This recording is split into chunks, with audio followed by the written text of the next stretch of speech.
Senator Leach is a freshman senator from Montgomery County, and last year introduced Senate Bill 935, which would provide for same-sex marriages in the state of Pennsylvania. And just last week, he orchestrated the tabling of Senate Bill 707.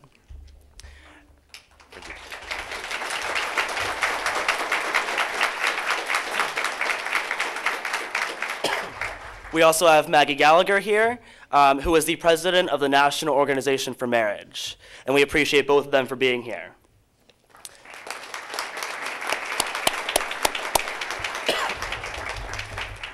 Moderating this debate, we have Scott Detrow, who does state and local reporting for the Pennsylvania Public Radio stations. So thank you, Scott.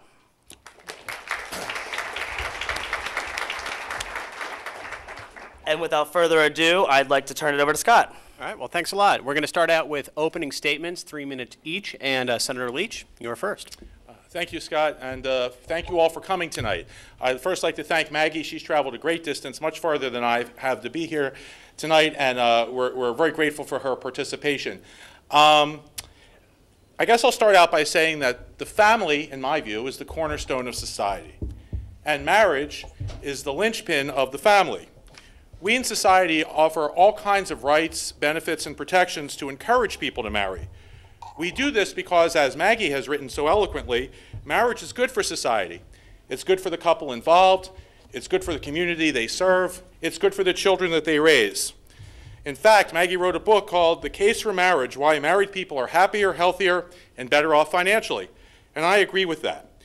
We encourage marriage in hundreds of ways because we know statistically families in which there is no marriage are far worse off in terms of outcomes than those who are. We also know that children raised out of wedlock suffer from the lack of resources, the lack of stability, and the lack of parenting that are often the consequence of being raised out of wedlock.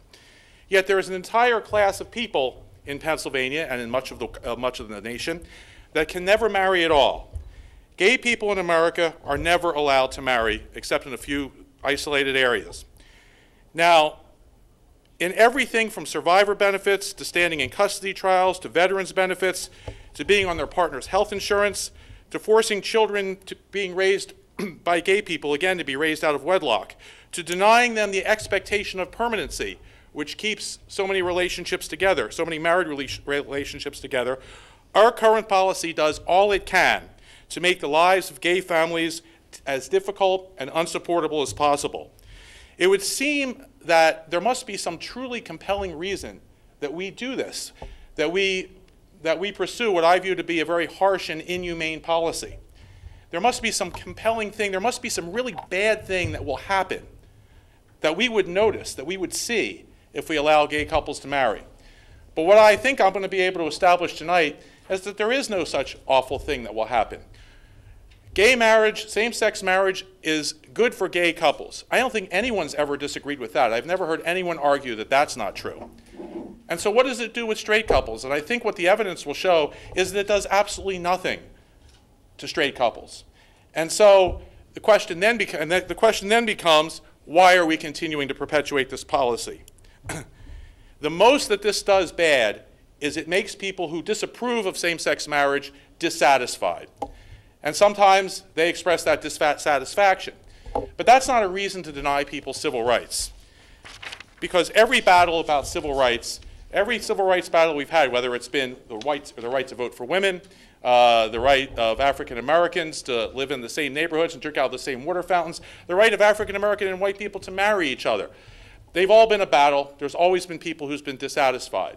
But this is the latest battle, I believe, in the grand struggle for civil rights to include everybody in America in the human family.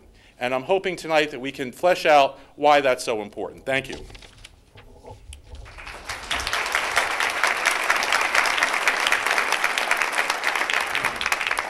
Thank you so much. You may wonder why I'm swallowing these little packets. I'm an insulin-dependent diabetic, and I felt like it'd be better to eat a little sugar than to pass out in front of you.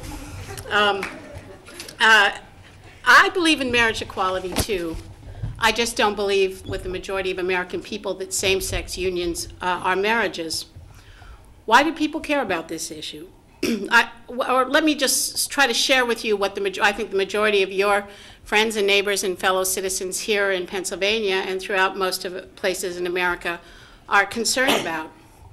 Marriage is not just, it's not the only way we make families. It's not the only word that connotes families. It's not the only kind of relationship in the world. Marriage is a word that means something special. It means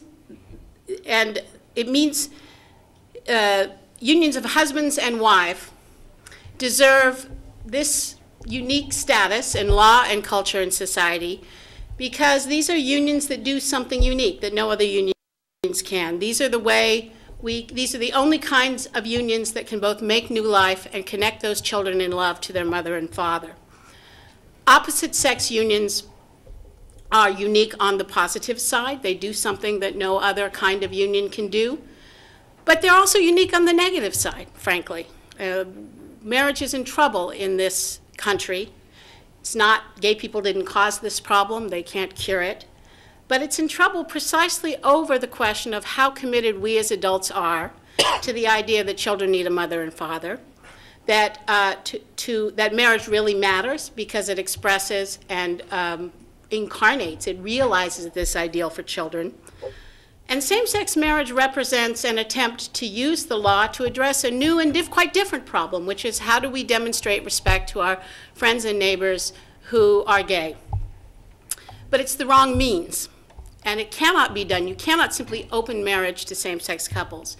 For at least, you have to at least concede for a large number of Americans who have demonstrated a great willingness to try to do what's right and fair by gay people, even when they disagree with them, on a wide variety of issues, are drawing a bright line around marriage because the marriage issue really is different. If marriage is no longer the way we bring together male and female, because these unions are necessary in a special way for society, to demonstrate the ideal that children need a father, then we have no social institution that's about this any longer. And instead, this idea of marriage that has existed throughout human history across multiple cultures and religions is going to be redefined as a form of bigotry and animus towards gay people. And I think that's wrong. I think it's not true, and I think it's not good.